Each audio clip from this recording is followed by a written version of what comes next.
بالخصوص اسلام آباد high court جو جسٹس ایڈوکیٹ ایمان مزاری صاحبہ کی پیرنٹ بار ہے، وہاں پر ابھی تک مکمل خاموشی ہے۔ وہ گزشتہ روز ہم نے دیکھا تھا کہ پاکستان بھر کی عدلیہ جس میں justice Muhammad Ali Mazhar, justice Hasan Rizvi, none other than chief justice of Pakistan, اور justice Sarfraz Dogar, advocate generals, attorney generals, legal fraternity کے لوگ جو ہیں وہ پاکستان کو انصاف دینے کے بعد اب وہ پہنچے تھے کہاں پہ؟ آزاد کشمیر میں، اور انہوں نے کہا تھا کہ اب ہم آزاد کشمیر میں جا کر انصاف بانٹیں گے۔ تو وہاں پر جسٹس سرفراز ڈوگر اور واجد گیلانی جو اسلام آباد بار کے صدر ہیں، ان کی خوش گپیاں، ہاتھوں میں ہاتھ تھامنا، اور وہ جو ایک ٹیکٹس ہوتے ہیں، وہ جو آپٹکس ہوتے ہیں، وہ ہمیں اس معاملے میں نظر آ گئے تھے۔ لیکن اس سب معاملے میں میں ایک چیز دیکھتا ہوں کہ ایمان مزاری صاحبہ جو ہیں، ان کی جو موو ہے وہ خاصی کیلکولیٹڈ ہے۔ وجہ اس کی یہ ہے کہ جس روز یہ آبزرویشنز آتی ہیں، جس روز گفتگو کی جاتی ہے، صحافی اس پہ آواز اٹھاتے ہیں،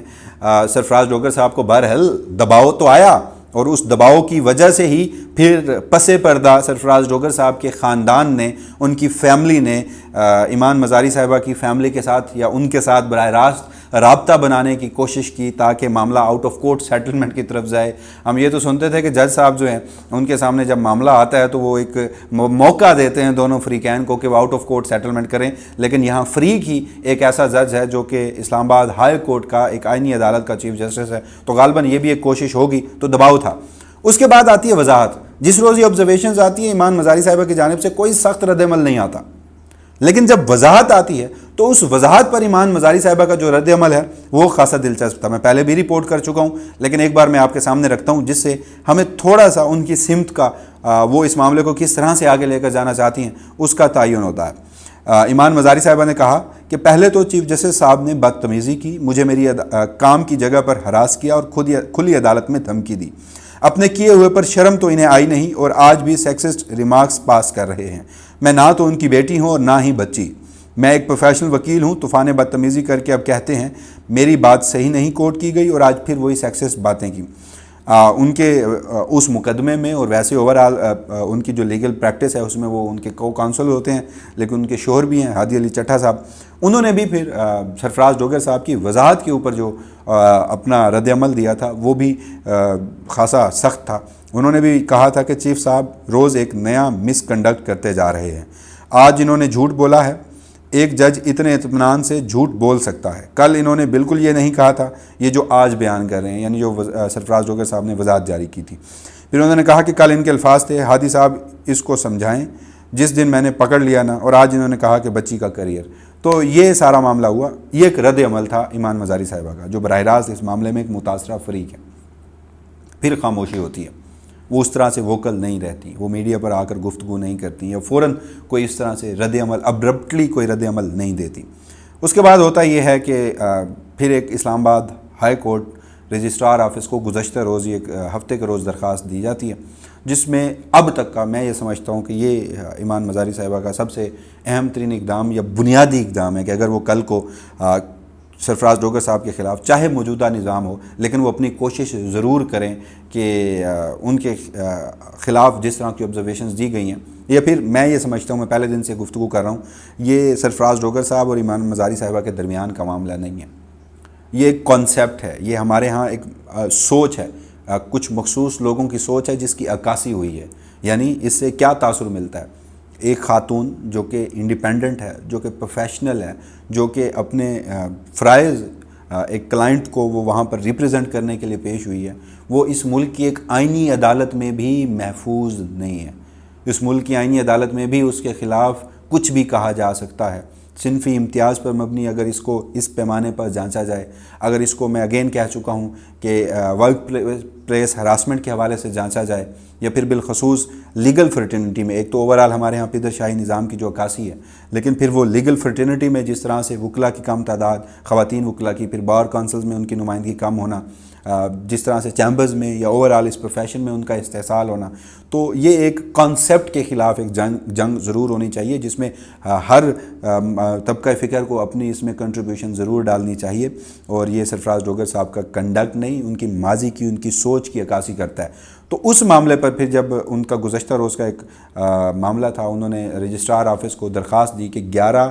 تاریخ کی صبح 9 بجے سے دن 11 بجے کی کمرہ عدالت نمبر 1 کی جو CCTV فوٹیج ہے، اور آبویس ہے اس میں آڈیو ٹیپنگ بھی ہوگی، آڈیو ٹیپ بھی ہوگا، تو اس کو محفوظ بنایا جائے اور اس کی ایک کاپی ان کو بھی مہیا کی جائے۔ تو اس سے یہ اندازہ ہوتا ہے کہ وہ اپنے مقدمے کی بنیاد کو مضبوط بنا رہی ہیں۔ کیونکہ جیسے سرفراز ڈوگر نے جس روز وضاحت دی وہ تو مکر گئے اپنے سٹانڈ سے، اس میں بھی انہوں نے خود کو بڑا ثابت کرنے کی اور ایمان مزاری صاحبہ کو ایک امیچور انپروفیشنل لڑکی ثابت کرنے کی، اور انہیں پھر ان کے شوہر جو کہ ان کے کو کاؤنسل کی حیثیت سے وہاں پر موجود تھے،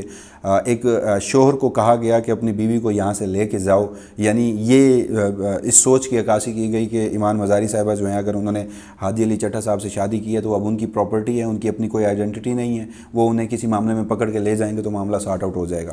تو سرفراز ڈوگر صاحب جو ہیں انہوں نے یہ بھی کہا کہ میری گفتگو سیاق و سباق سے ہٹ کر پیش کی گئی ہے، تو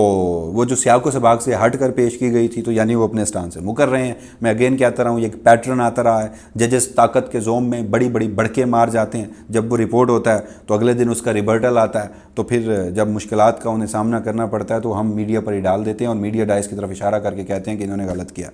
ہم نے تو ایسا کہا نہیں تھا، یا وہ ایک گھسا پیٹا فکرہ کہ جی میری بات کو سیاق و سباق سے ہٹ کے پیش کیا گیا ہے۔ تو اگر یہ آڈیو، یہ CCTV فوٹیج محفوظ بنا دی جاتی ہے، جو کہ obvious ہے وہ سرفراز ڈوگر صاحب کے ہاتھ میں ہی ہے، وہ اپنے پاؤں پر کلہاڑی نہیں ماریں گے، لیکن ریکارڈ کے لیے بھی کہ کل کو اگر کسی سطح پر کسی معاملے میں، کیونکہ یہ معاملہ آج نہیں تو کل نہیں تو پرسوں پھر ایک مرتبہ سر اٹھائے گا، اور اس کی بنیادی وجہ یہ ہے کہ آج تو اس اسٹریٹجک ڈیپتھ میں سرفراز ڈوگر صاحب خاصے اہم ہیں، لیکن ہم نے ماضی میں بھی دیکھا تھا مظاہر نقوی صاحب بھی ایک وقت میں اسٹریٹجک ڈیپتھ میں خاصے اہم ہوتے تھے، پھر ان کے خلاف جس طرح سے کارروائی، ایک اور اسٹریٹجک ڈیپتھ میں اہم شخصیت قاضی فائز عیسیٰ، تو یہ اسٹریٹجک ڈیپتھ ایک رہتی ہے اور اس میں جو شخصیات ہیں وہ ملٹری اسٹیبلشمنٹ تبدیل کرتی رہتی ہے، تو کبھی پھر کچھ وقت میں پاسا پلٹا تو بھی یہ معاملہ تب بھی سر اٹھا سکتا ہے۔ تو چاہے یہ آڈیو اور ویڈیو ٹیپ جو ہے وہ ضائع بھی کر دیا جائے، محفوظ بھی نہ بنایا جائے، تو اس کے باوجود بھی ایک چیز جو ہے وہ یہ کہ ریکارڈ انہوں نے درست کیا کہ میں نے تب اس چیز کا مطالبہ کیا تھا، مجھے یہ فراہم نہیں کی گئی، لیکن سرفراز ڈوگر صاحب نے ایسا کہا ہے۔ اب ان کے پاس قانونی آپشن یہی ہو سکتے ہیں،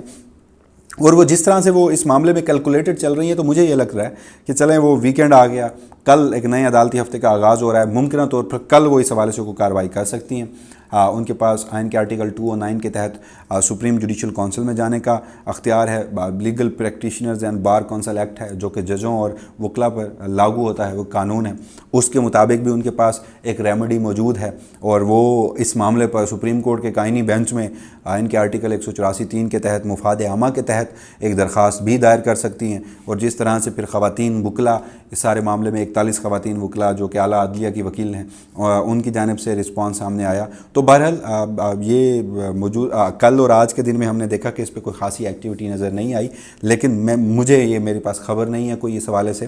لیکن میں یہ ایکسپیکٹ کر رہا ہوں کہ جو ایمان مزاری صاحبہ کا ایک کنڈکٹ ہے، جس طرح سے وہ اپنے جذبات کا بڑے کھل کر اور بڑے سخت انداز سے ہمیشہ اس کا اظہار کرتی رہی ہیں، تو اس معاملے میں بڑی کیلکولیٹڈ مووز کے ساتھ آگے بڑھ رہی ہیں، تو یہ معاملہ کل سے پرسوں سے ایک مرتبہ پھر سر اٹھا سکتا ہے۔ تو مزید جو بھی تفصیلات ہوں گی وسیم ملک اپنی سی پلیٹ فارم کے توسط سے آپ کی خدمت میں حاضر ہوتا رہے گا، تب تک کے لیے مجھے دیجیے گا اجازت، اللہ نگہبان۔